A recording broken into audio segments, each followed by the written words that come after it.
Welcome, everyone, to the Ontario Caregiver Organization's webinar series. These webinars bring together caregivers and subject matter experts to explore topics of interest to caregivers. We do this to support and engage chosen family, friends, and neighbors who are caring for someone. My name is Susan Pullian, and I've volunteered with the Ontario Caregiver Organization for over 5 years. I'm also a caregiver myself and a lifelong learner. I'm pleased to be your moderator for today. Before we begin, I'd like to take a moment to acknowledge the lands that we are on today. While we meet on a virtual platform, I want to acknowledge the importance of the land, which we each call home. I'm joining you today from Milton, Ontario, which is part of the treaty lands and territory of the Mississaugas of the Credit First Nation.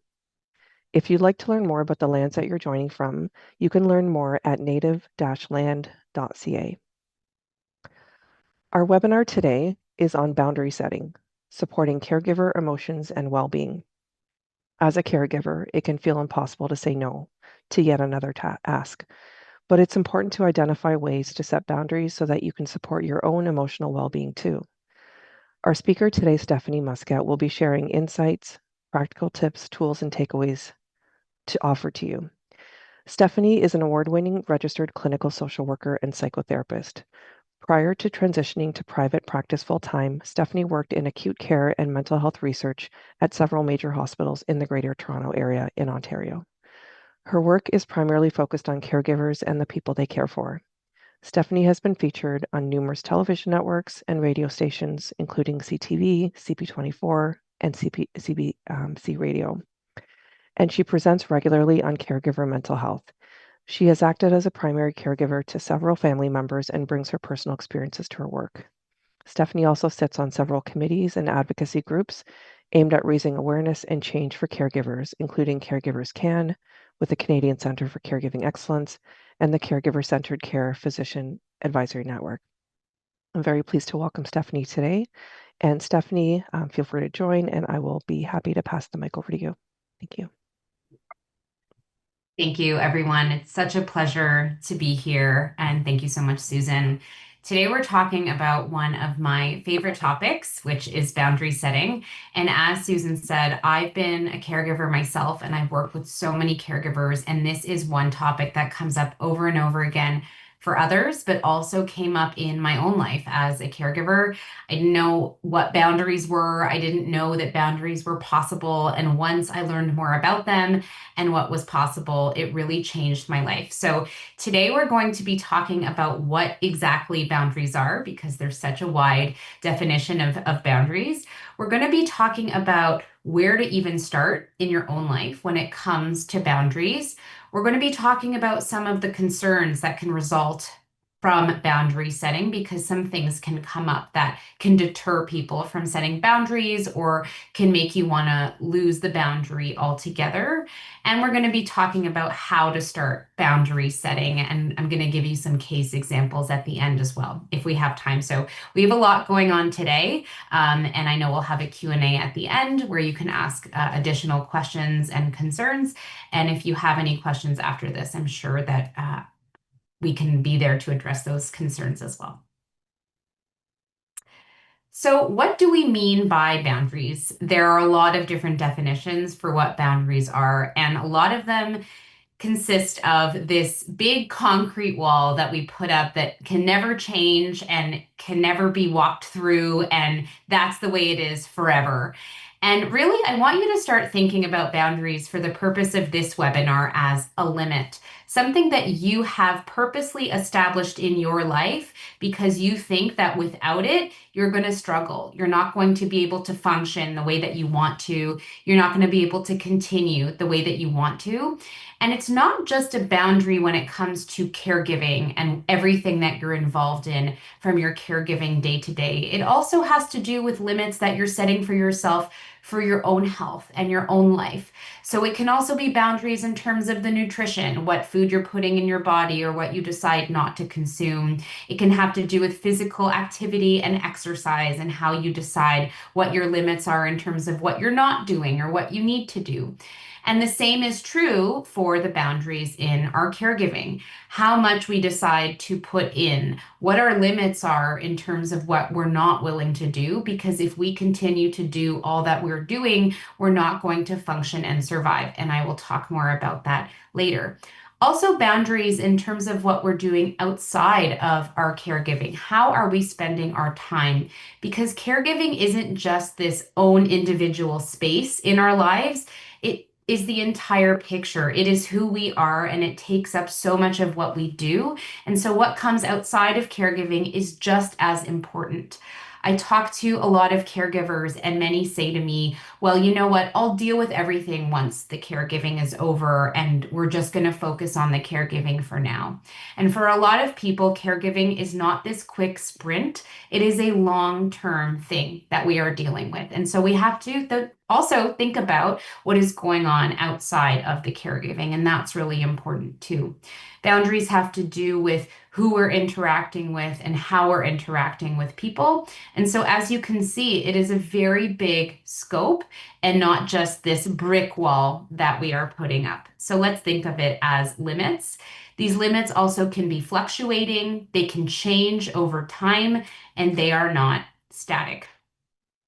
We're also going to be talking about tools and strategies as we put these boundaries in place, and also how to deal with what happens when we put boundaries in place. We can get pushback from others when it comes to boundaries. We can deal with our own personal emotions when we put boundaries in place, which we'll talk more about later too. And so by establishing tools and strategies alongside our boundaries, it sets us up for success. It allows us to ebb and flow and navigate when our life is also not static, when our life changes every single day. I'm sure that no 2 days in caregiving are the same. Sometimes crises come up, sometimes things are more calm, sometimes you feel more comfortable.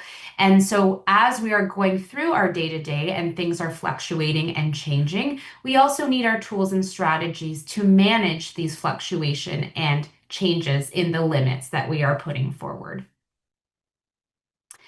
And I said this before, again, these are not linear and static. We are using tools and strategies to work alongside us so that when we are going through life, we know how to adapt to our life as well.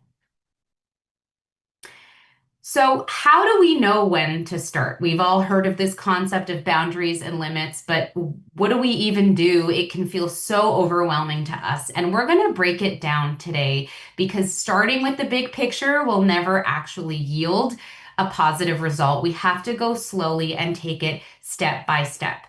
So, I'm actually going to go through an exercise with you that's going to help us figure out where to start with our boundary setting and where we want to go right after today, because I'm going to be giving you some action items where you can start to implement boundaries right away. So if you can grab a piece of paper and a pen if you have one, or even grab your phone and go to the notes section, I'm going to ask you to write down a few things, and we're going to be referring to these items throughout the webinar today as well. So what I want you to do is think about a recent day in your caregiving.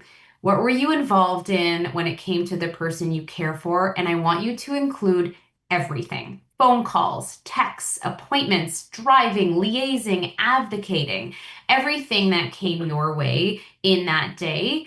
And if you can't think of an average example, think about something recent.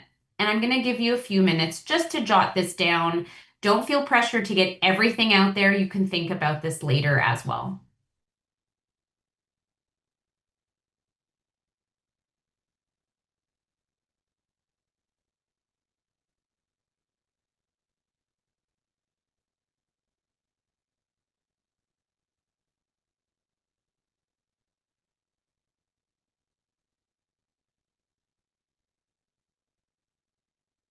Okay, so for the interest of time, we're going to move forward, but again, you can always come back to this later on. Okay, this is not something that most people think about, but how did you spend your time in between caregiving? And I'm going to be devil's advocate today and say that we all have some time in between caregiving. It can even be 5 minutes, 10 minutes. What are you doing in between caregiving? And a lot of us are not aware of these moments and how we're spending our time in these moments. So this is also really important. Maybe you're spending your time on your phone. Maybe you're cleaning your house. Maybe you're raking your lawn. Maybe you're going for a walk. But just think about how you're spending these moments too. And I'll give you a few moments to write that down.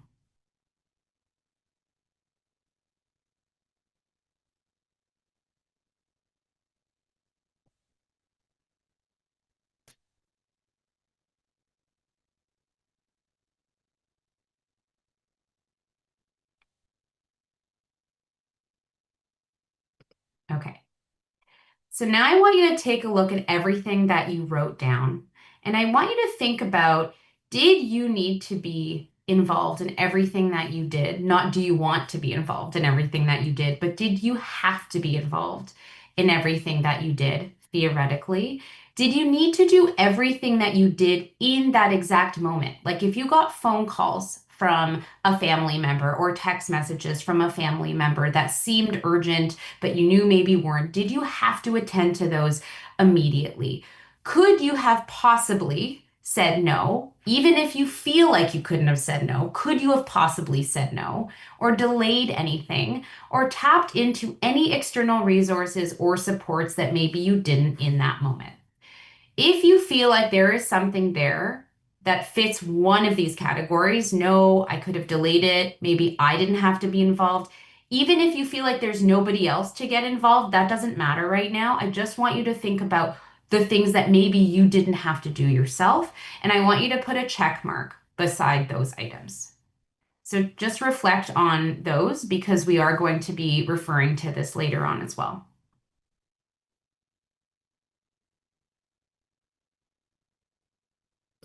Okay. As I said before, it's also really important to be aware of the entire picture and all that you're doing outside of caregiving too, because this is really about how you're functioning and how you are as a caregiver, but as an entire person. We often lose ourselves as a person in caregiving. We lose what's important to us, what brings us joy, what our hobbies are. And I'm going to encourage you and challenge you as we go along today to think about those things that you really like, that you don't think that you can do, that you don't think you can tap into, or that you've been pushing away until after caregiving. Because again, this is about our entire self and the big picture. If we don't take care of ourselves, we're not going to be a very good caregiver and a very good person to the other person. We're going to have a heightened nervous system. Our emotions are going to be completely out of whack. Maybe you're feeling angry all the time and you're wondering why. That's because we have so much going on underneath. And anger is something that we're projecting and asserting outward when we are really just hitting our limit and we can't do it anymore. So it is about the entire picture. And if you look back and notice all of the things you're doing in between caregiving, we can start to reflect on how we are spending our time. Is this how we want to spend our time and energy? Is it intentional? What are we doing? And a lot of people I speak to spend their time scrolling on their phone. They say they don't have energy, they can't handle it. But is that a moment when you can sit by a window and look outside or call someone for a few minutes? How are we spending all of our time? So it's just something to reflect on as well. So, what did this exercise tell us? Well, it showed us all of what we're doing, which I think you're already fully aware of, but it's putting it on paper and reflecting objectively everything that's going on in your life.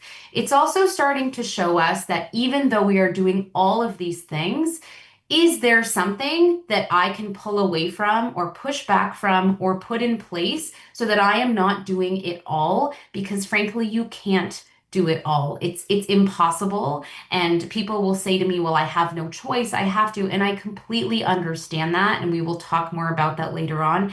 But it is starting to identify where we're at. I will tell you that when I started caring for my mom, she had a behavioral dementia. I was very young. I was in university.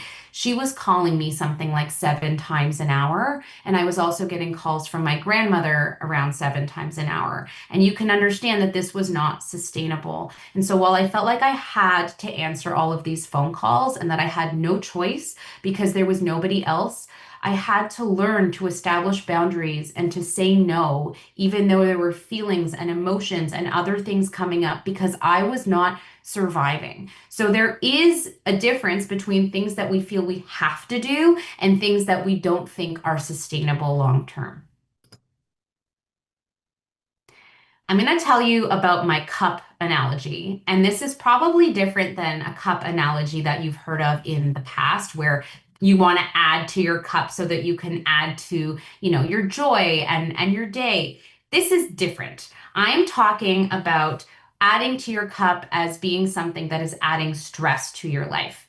So if we think of a cup or this water bottle, for example, we can think of the water inside it as our stress level.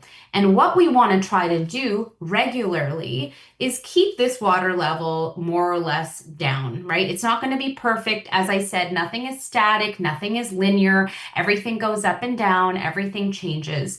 But the goal is that over time, by implementing tools, strategies, and boundaries and limits, we can adjust this water level so that if it goes up to here, we're moving it down. And if it goes up to here, we're moving it down. Because if we keep adding more and more stress without implementing tools, strategies, boundaries, limits, what ends up happening is this water just accumulates and it spills over. And once it spills over, I'm going to call that place burnout. You may have heard of burnout before. You're not only cleaning up the spill of the spillover, but you're also now trying to reduce the water level. And when I say that strategies and tools are progressive and over time something that you implement, we want to get away from this all or nothing thinking, this 0 to 100 thinking, where our stress is going up, we're ignoring it, we're not doing anything, and then suddenly we have to put everything in place to bring that down. And if that sounds like you, this is extremely common and something I work a lot on with people is trying to stop doing that 0 to 100 effect where we're beyond our limit and we're going down. But how can we really lower this water level consistently over time? And that's why consistency and boundaries and regular strategies are important. The other thing that I want to challenge is that, oh, if I'm overwhelmed and I will just ignore the emotions and not feel them, that I'll be okay. The truth and what we know from research is that overwhelm leads to more overwhelm. When you keep adding water to that cup or that bottle or whatever you're imagining, it doesn't just go away. It does keep building up on itself. And you may ignore the emotion associated, but we know that it impacts us physically. It can impact us from how we sleep. It can impact us from how we feel. You might get aches and pains, and it can also result in physical ailments too. And we know that. So overwhelm does lead to overwhelm. It does not lead to stress reduction. Stress reduction comes from actually implementing things and putting them in place. And you're taking the first step. You are here. You want to learn more about this. You want to change it because likely you're feeling like you can't be at that overwhelmed place all the time. I also want you, as we're going through this webinar, to think about the bigger picture.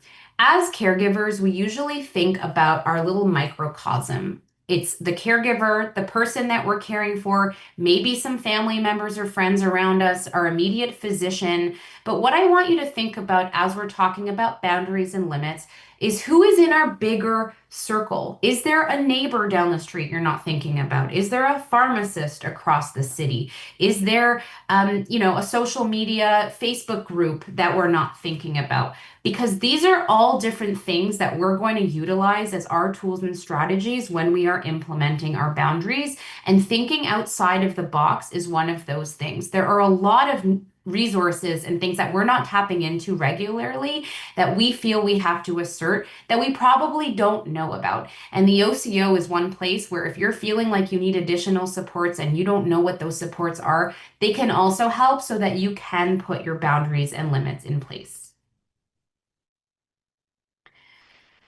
When we are starting with boundary setting, we want to honor and prioritize what's important. So if we go back to that list that we made and where we saw that, there's absolutely no way that I could possibly pass this thing to someone else, or there's absolutely no way I could not answer that text message, or I have to be involved for emergencies, that is prioritizing what is important. Not everything is going to be as important as the other. So you can also go back to that list if you've left things there that, I have to be involved with. And you can look and say, well, what's the most important thing here? What is maybe not as important here where I have to do these things, but maybe if I didn't do this day, I could get away with that. We start to look at how we are spending our time and our energy because we can't do it all in one day. And a lot of caregivers think I have to get everything done on my to-do list in one day. I have to make sure that I'm doing everything in one day. And it doesn't work that way. That's not going to be sustainable. So we are also honoring and prioritizing what is important as we're going through this. Okay. We talked about boundaries a bit, which are limits, things that we're putting in place, things that we might be saying no to, things we might be letting go of. But what we have to also recognize is boundaries and communication go hand in hand.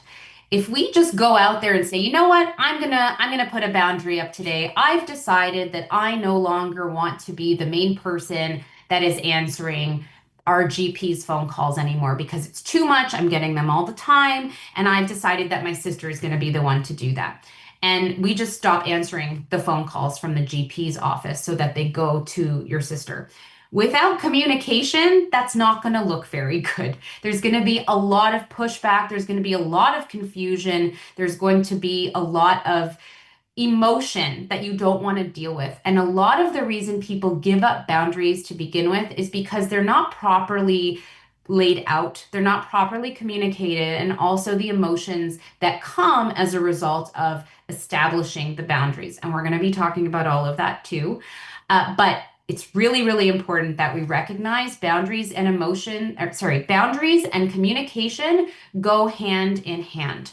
So we will be talking about how we communicate these boundaries effectively and what it might take as we go along, and we're talking about other people.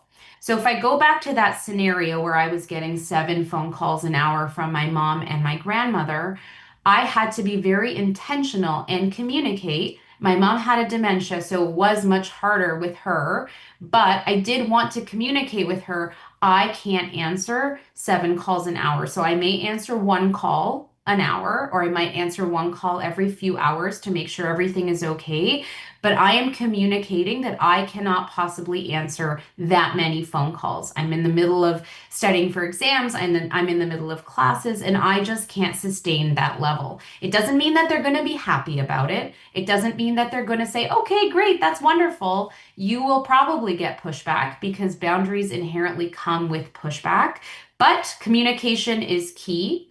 And if you think of a time where maybe someone else in your life just disappeared or stopped coming to things or stopped talking to you or stopped answering you and they didn't communicate with you, you probably felt really upset. You probably didn't know what you did or what happened. And if they had communicated with you, that would have been very different. So, anyway, getting that point across, boundaries and communication.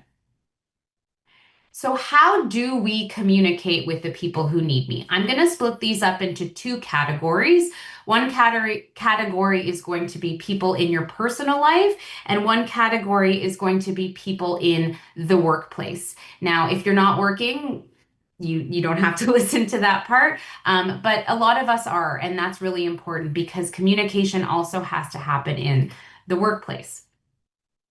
So, how do we communicate boundaries in our personal life? There are 3 things that I want you to remember when you are thinking of putting up a boundary, and it has to do with how you're interacting with someone, whether it's a family member, a friend, a physician's office, a nursing home. These all have to do with communication.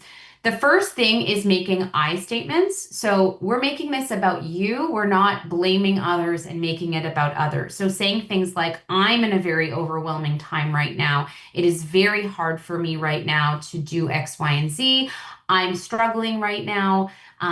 not saying you are doing this too much or that's just going to make your life harder and it's going to be really hard to sustain the boundary. So we're using I statements.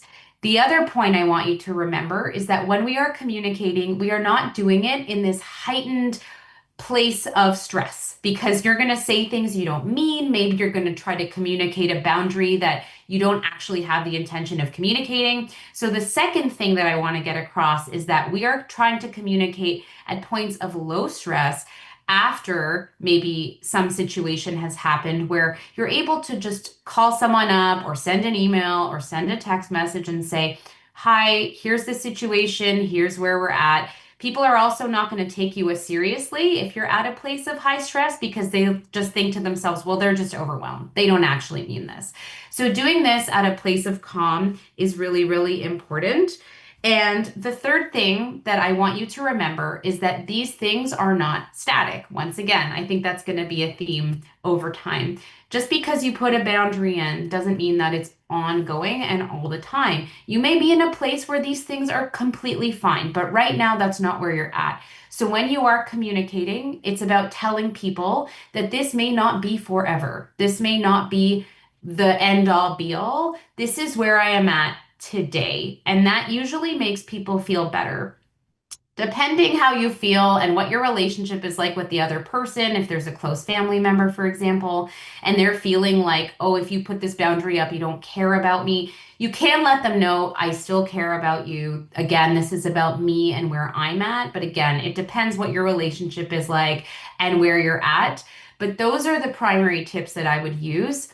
And you may find that you have to communicate things multiple times. If you've been doing something in your caregiving for years or even for weeks, other people may think that this is your thing, that they're not going to take that on, that that's not something that they're going to do. And if you mention it once, they may say, okay, sure, fine, whatever. So you may find yourself having to say, remember that time that I communicated with you that we're doing this? That's what we're doing. Remember that time. We're bringing them back. And it may feel so arduous and just way too much. But I promise you, if we set this up for success in the beginning, your boundaries will be a lot more sustainable and last a lot longer in the future, and it will cause a lot less problems for you. Next, we're going to talk about the workplace. There are a lot of caregivers who are struggling in the workplace. We know that from the data and research, and more is coming out right now. But a lot of caregivers do not want to communicate in the workplace. They don't want to seem like a bad worker. They don't want to seem like they're being taken over what's happening at home. Maybe they're worried about losing their job if they communicate. And the thing I want to get across today is that obviously you know your workplace best. You know what the culture is. But in my research and talking to people all throughout the workplace environment, I've spoken to people high up in HR as well. And I've asked them, is it better that someone communicates with you and tells you what's going on, or do you prefer for them to not say anything? What is the best approach? And I've been told that even if the culture doesn't recognize caregivers, it is better to communicate that something is going on or there's something happening in your life. You don't need to go into crazy details, but it is better to say that something's happening because people can tell. And people can tell that you're different. People can tell that you're stressed. People can tell that you can't stay on top of your work. And it's better to communicate that in some capacity initially with someone that you trust in the organization rather than leaving it and letting them wait and then having to pull you aside for some sort of a intervention or some sort of a review. And at that time you say, well, I've been caregiving, because it always has to come out. It is better to communicate in the beginning. So the suggestion is to go to HR or to go to a manager that you trust and say, listen, there's something happening. My workplace schedule might have to be more flexible. I might have to go to the hospital. I might have to go home. Whatever it might be. The HR individuals in your organization, if there are some, can also help you with any sort of government benefits or EI or disability benefits, but they are there to support you. So again, I know innately it's very scary, but communicating can really take a weight off of you so that other people in the organization know what's going on. You don't have to communicate with everybody and make an announcement and tell all your colleagues, right? But it is good that someone knows that something is going on with you. Backup plans and options are a really important part to the equation of boundaries. And I'm going to give a workplace example here right now. When I was working in the hospital, my mother would go in and out of a different hospital quite often. And I would not be able to be on call for emergencies. I was not reachable all times of the day, even though the hospital would call me at all times of the day. And I didn't want to miss something that was extremely urgent.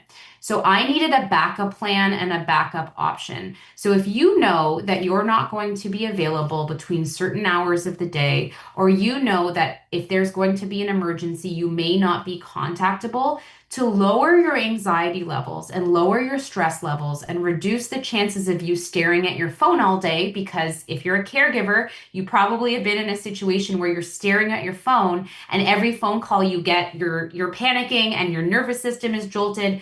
So reducing the chances of that means backup plans and options. So what do I mean by backup plans and options? So when I was in those situations, I would speak to the team leader, whoever was in the hospital that my mom was in, and I would say to them, listen, I am not readily available throughout the day. I am working. So if there is an emergency, and we would talk about and define what emergency means, you need to call the main desk on my unit because I was working at a hospital. You need to call my desk in my office, or you need to call one of these backup people. That alleviated a significant amount of stress from me, knowing that if there was an emergency, I wouldn't have to be by my phone at all times, all day long, because my mom was constantly in and out of the hospital, and that just wasn't sustainable or manageable. There are other ways of creating backup plans and options that, again, we'd have to communicate. If the person you care for is at home and maybe they have a monitor or a camera or something's happening and you're at work or you have to go out of the home, is there someone else that can watch the monitor for you in certain circumstances so that you're not panicking that you're missing something or something is happening, or maybe they have a lifeline button and they fall? Is there a secondary contact that can be called? A lot of the time, we are the primary and only contact, or we always want to be on. So, creating other possibilities just alleviates our stress and comes hand in hand with a boundary. Okay, so it's time to start setting those boundaries. We did a lot of lead up to now, a lot of preparing, but it's time to set those boundaries. So, what I want you to do is go back to that sheet or that note section that you were writing, and I want you to look at one thing that you think you either want to pull back from, you want to do less, maybe you don't want to do it immediately, you have to do it, but you don't want to do it right away. Choose one thing that you want to start working on for now. And this is going to be over the next few weeks. This is that practical homework that I told you I was going to send you to. But think of one thing, and I want you to circle that or put an underline under it. And that's the thing that you're going to be working towards. And we have some case studies later where we're going to go in more detail in terms of how you can set that boundary, what you can do, what communication looks like. So if you're feeling confused, don't worry. We're going to go through all of it and put all of what we're learning right now together. Okay, so maybe you've set boundaries before, maybe you haven't. But with boundary setting, after we've done all the communication, figured out what we want to pull back from or put in place, comes our own emotions. And this can range significantly, but the two main emotions that come up when caregivers are establishing boundaries are usually guilt and shame. Feelings like I am not doing enough, I am abandoning this person, I am a bad person, there's something wrong with me, how could I possibly want to pull back and take extra time for myself? These are really intense, overwhelming emotions. And for some people, they're not as heavy as other people. And that is normal too, because some of these guilt and shame emotions can originate even from our childhood.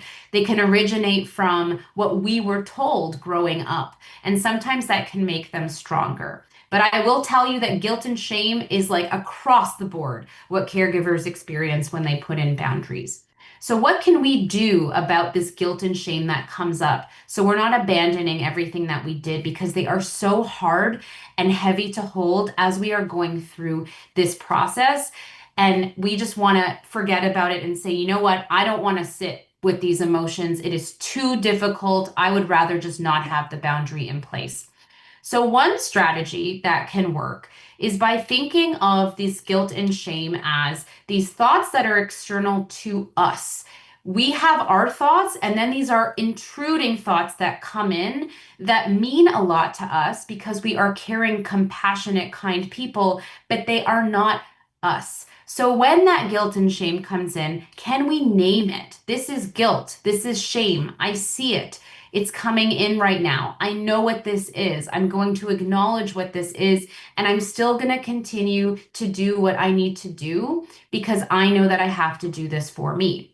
Sometimes what can happen is that if we name and acknowledge the guilt and shame that's coming in, over time, if we're not doing a little dance with it and kind of having a conversation with it and saying, well, I am a good person, and then it's saying you're not a good person, because that's the conversation that can go on in our heads, it actually can dull down. The volume can reduce, and suddenly people can experience this effect where if I'm not giving as much attention and energy to this guilt and shame, it feels less intense for me.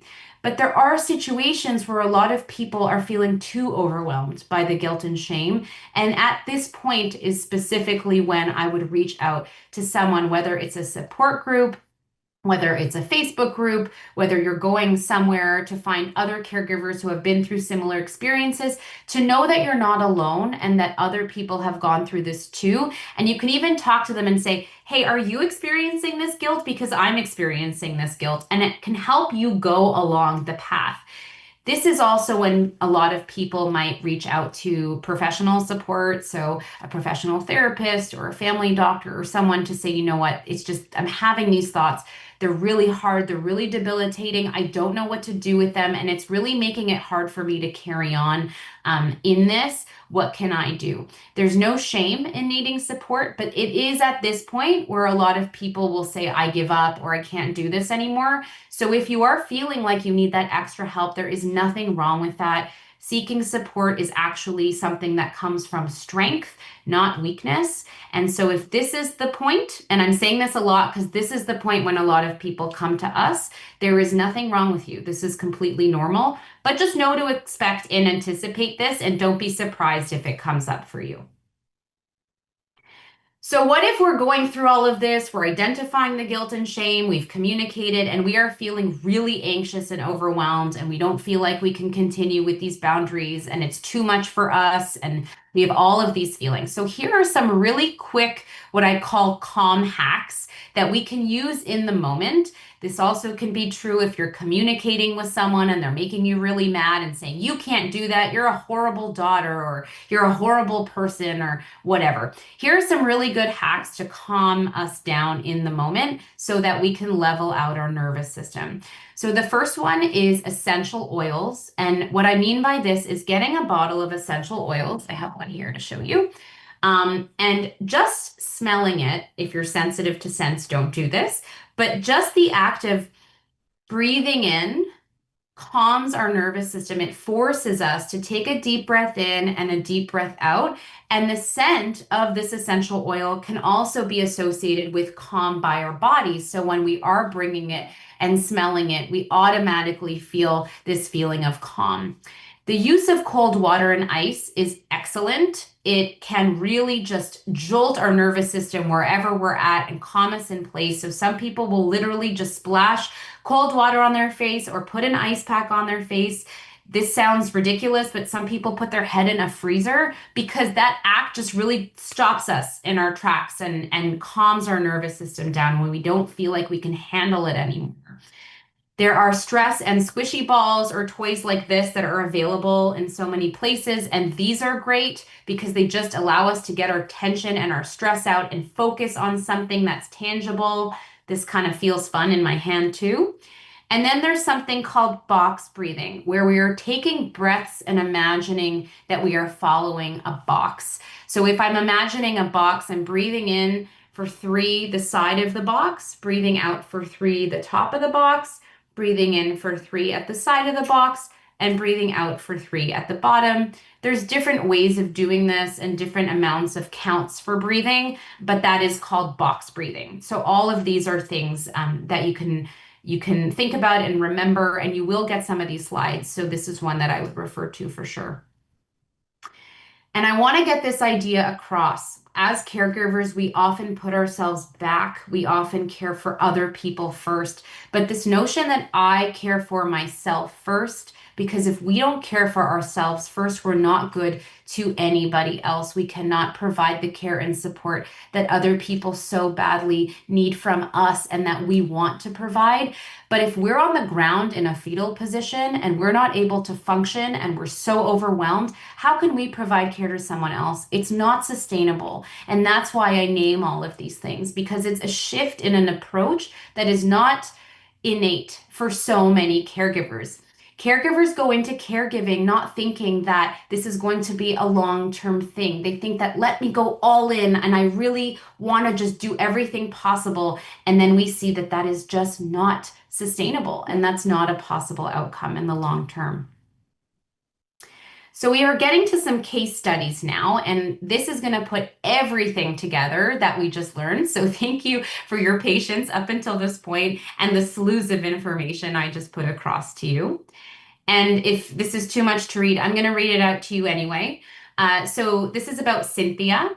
Cynthia's mom has a new diagnosis of dementia. Her mom has become more erratic in her behavior towards Cynthia and is having difficulty problem solving tasks that used to come as second nature to her. Cynthia goes to her mom's house every day after work and answers all of her phone calls for her because her mom is no longer able to do this. She helps her mom with tasks around the house and does whatever is needed every day because her mom's problem solving is not as good as it used to be, and she's also forgetting a lot of things. Cynthia's father lives with her mom and is present for safety, but Cynthia is still the one going and taking care of all of the bills and daily tasks in the home. Cynthia additionally has a sister who lives at a distance. She is extremely overwhelmed, has a full-time job, and has teenage kids. Cynthia's having trouble sleeping at night and becomes very anxious every time she speaks to or goes to visit her mom because she's already anticipating this high stress level and what is going to come with it. And now here's where you can see that it's starting to impact her body. Our bodies and our minds are very connected, and we can always look at our bodies to give us hints in terms of where we're at. So she's having difficulty sleeping. Her kids notice a change in her stress levels and she doesn't know what to do, as she was told by the doctor that this is typical for the dementia and will continue. So what can Cynthia do here? So if we look at the very beginning of what we did today, Cynthia is going to write out all that she is involved in with her mom. And right now, she feels like she has to do absolutely everything because her dad and her sister cannot step up. But she's going to write everything she's involved in, and then she's going to write out how she spends her time in between her caregiving. And one of those moments is when she is driving from work to her mom's house. That is actually time in between her caregiving. So she is identifying moments between caregiving and everything that she's doing. She is putting a check mark beside the things that she doesn't necessarily have to be involved in. And she is going to start prioritizing what is the most important thing on that list that she needs to pull back from or that she needs to do something about. So she has identified that it is nearly impossible for her to continue to go to her mom's house every single day after work, especially given her dad is there for safety and he is fully capable of helping out as well. Now, she knows her dad is not going to help out with certain things, including emergencies. She knows he's not going to know what to do in those circumstances. She doesn't really trust her dad, but she also knows that her dad can help tidy up some of the home. She knows that her dad can open up envelopes and start to look at bills. She's going to have to deal with the bills, but he can organize these things for Cynthia. So she starts to recognize the things that she's doing that she can pull back from.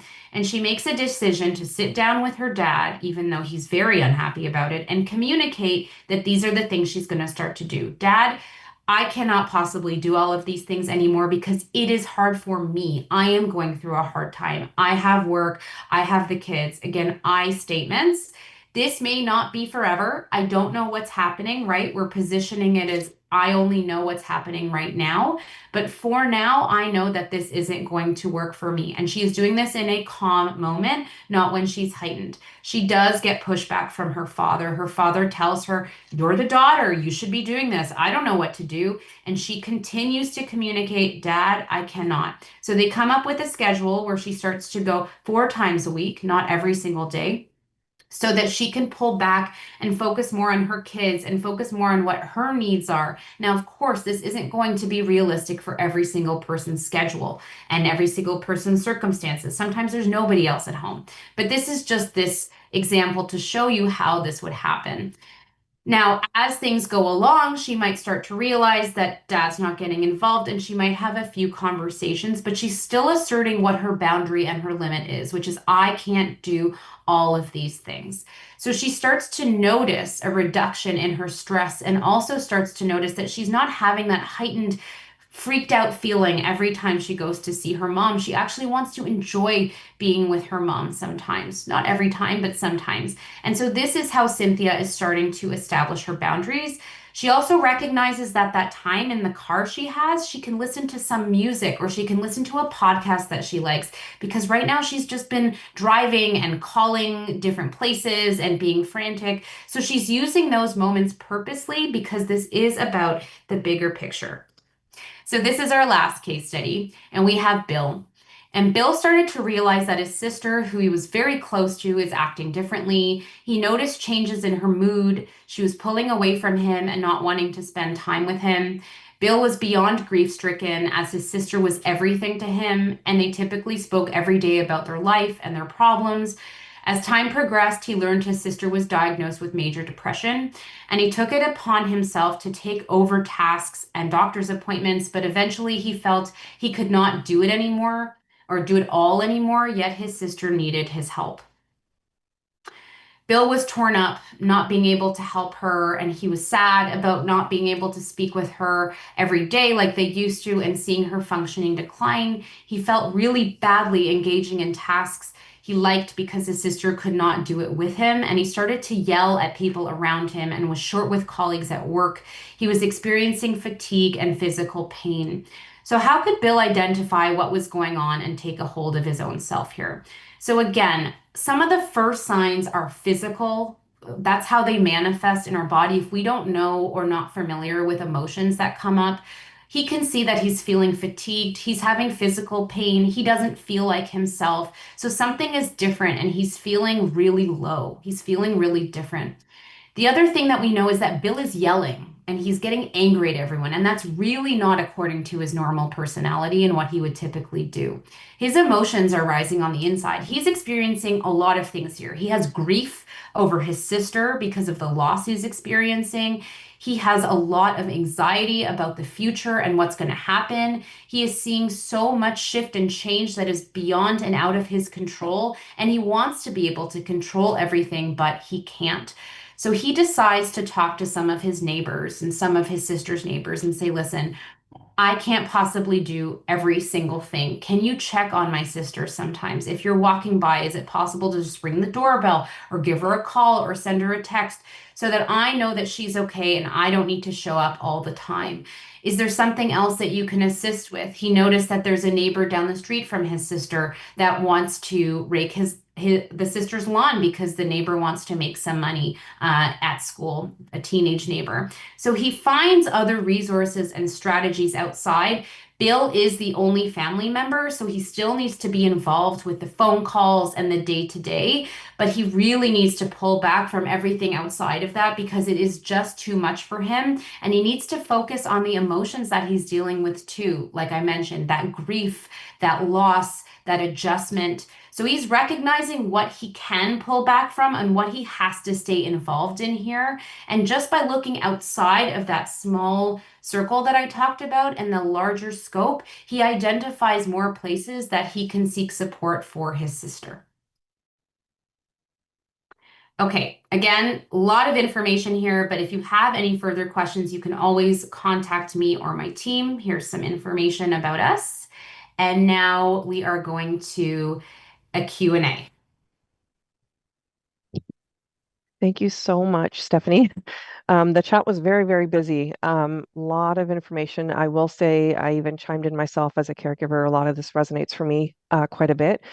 I just want to say thank you to our participants. They've been quite engaged, supporting one another, sharing resources, and a lot of specific questions about situations that are coming up. But I do have some questions for you, Stephanie, kind of that some themes that we're seeing here.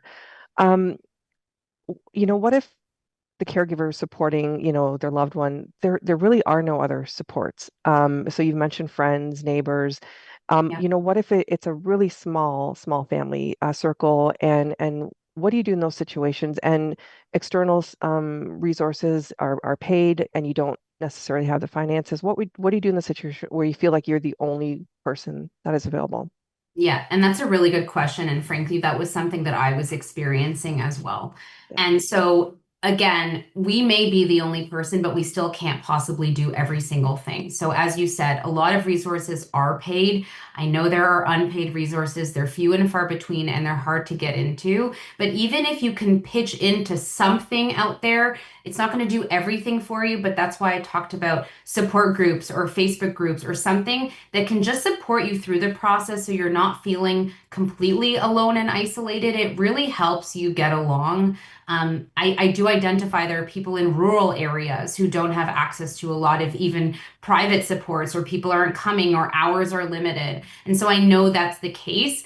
But I also will say that there are many people I speak to who say I'm the only one. And when we start to talk and think about that larger circle, there is an organization called Atlas of Care in the United States, but they help you map out every single person in your environment, every single person around you that you might not have thought about. It's free, it's an excellent resource. It can help you start to see the bigger picture and tap into people and resources that you didn't know were there. But you're absolutely right. Sometimes it really is just you and this other person, and that's what you're dealing with. And so we have to deal with the underlying isolation and emotions. But there usually is a boundary that can be put in place that we're not aware of, or that we're not thinking we can do. Right, or exploring other alternative Or, options that maybe you're just not seeing. right. Yeah, and on that note, there was sort of another kind of number of responses from people who have kind of gone down that path, whether it's getting community social services that are, that are available to them, government funded, but they've just been very unreliable. I Mhm. mean, I don't want to get into specifics, but when you don't have that reliable support, it comes, you mentioned overwhelm. So that overwhelm comes back on the caregivers. What do you do when you just don't have that, you know, reliable, trustworthy service provision out there for you? What do you do then? Yes, and this is also very common, and I think an Yeah, issue of our larger system, and I hear this a lot too. yeah, We have to take those moments that they are coming as those moments that we can pull back. And you're absolutely right. When we don't have reliable supports, it's hard to trust. We want to let it go. We want to say, forget about it. I'm just more stressed thinking you're going to come, and then you don't show up. I also say don't let it go, because we have to reframe how we think about it too. These are unreliable supports. That's true. And we have to change our expectations in terms of, if I'm thinking they're going to come 3 times a week at 6 o'clock, and I'm noticing that they come 1 time a week at 6 o'clock, and then the other 2 days they're either not coming at all or they're coming at 8 o'clock. Am I shifting the way that I'm thinking about this to say, you know what? At least I have something. And if they come that one day at 6 o'clock, that is the time I'm going to pull back and get the support. mhm, And if they come one day at 8 o'clock, I'm frustrated, I'm angry, and I'm going to channel that somewhere else. But at least I know that that's another day. These are the supports we're dealing with. But I've mhm. also seen people say, forget it, I'm canceling it. And then that just puts them further down into a hole. So we have to accept we're dealing with here, which is hard. I acknowledge that, but they are still there. Right. And it sounds like you've given a lot of strategies and tips that in that time that you have, whether it's, short or long, you can kind of maximize what you can do within that time.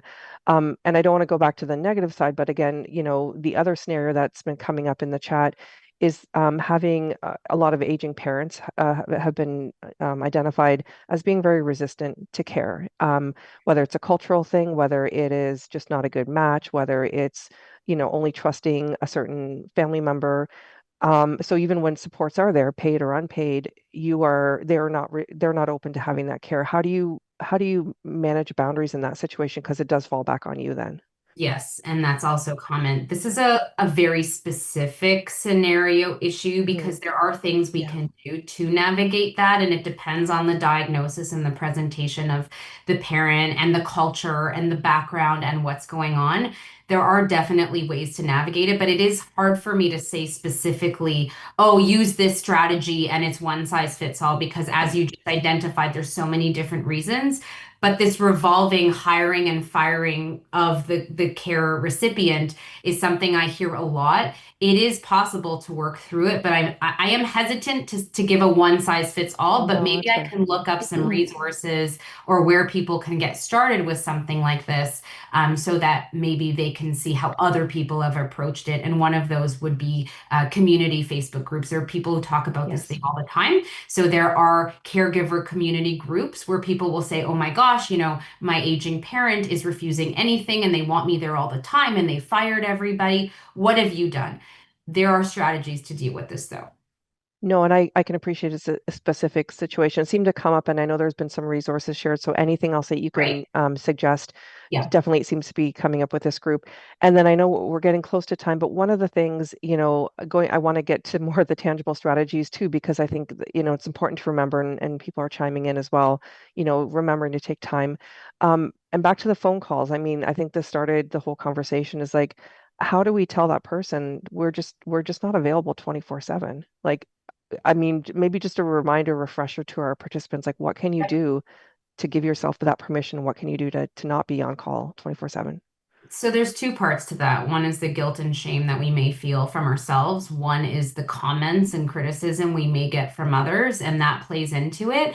But as I said, I was there myself, and it really was about me saying, I cannot be available 20, I cannot do this. Now, of course, looking at safety and looking at other parts of this, right? But if they're calling over and over again for whatever reason, in my mom's case, it was because she didn't know what was going on and she felt like there was a problem and she couldn't identify it, and her memory played a part in that. Literally deciding this is not something I can do anymore. It's not sustainable for me anymore, regardless of the emotions that come into place. I am not functioning anymore. And whatever strategy you're putting in place, some people decide to put their phone on do not disturb in during certain times. They have a backup person that's available. So if your phone is on do not disturb, this person might call somebody else, whatever it may be, so that you know that safety is taken care of. But if you can't do it, you like who can answer the phone 24 hours a day? Like it's impossible. And so we that's something that's in us to decide this is a boundary we're putting up, and I can't do this 100% of the time. Yeah, I think a lot of us needed to hear that coming from you, Stephanie. And I will close things up. I wanted to give you a chance, and just there's been some requests for you to put up your slide with all your contact information. Oh, I don't know if you're able to share that one slide as I close this out, uh, or yes, or or even if as you do that, I'll sort of close this out and I'll give you the final word, Stephanie, just to give you a minute there. sure. I want to thank Stephanie very, very much for this informative webinar. Also, for more information, there's been a lot of information about support groups, one-on-one group support groups through OCO. Have a look at our website, follow us on social media, subscribe to our newsletter, and perfect timing, Stephanie. A lot of requests for this. Any final words, and as people see your contact, any final words you have for our audience? This is not one size fits all, and it's not always going to feel as heavy as it does in certain points. It's not going to always be as unmanageable as it is in other points. It does fluctuate, and even though it feels like it's not possible to get to the next step, there is a next step, and something does let go and things do calm down in different points, and then it goes up again. And I experienced that for 16 years in my own life. And it's part of it. And just know that when it goes up it comes down, and it will do that over and over again. So we're not actually stuck in this up point forever. A positive note to end. Thank you, Stephanie. Well, thank you very much, everyone, and we will share information within the week. And Again, upcoming information about webinars will be shared, and please have a look at our website for that information. Thanks, everyone. Thank you. Thanks.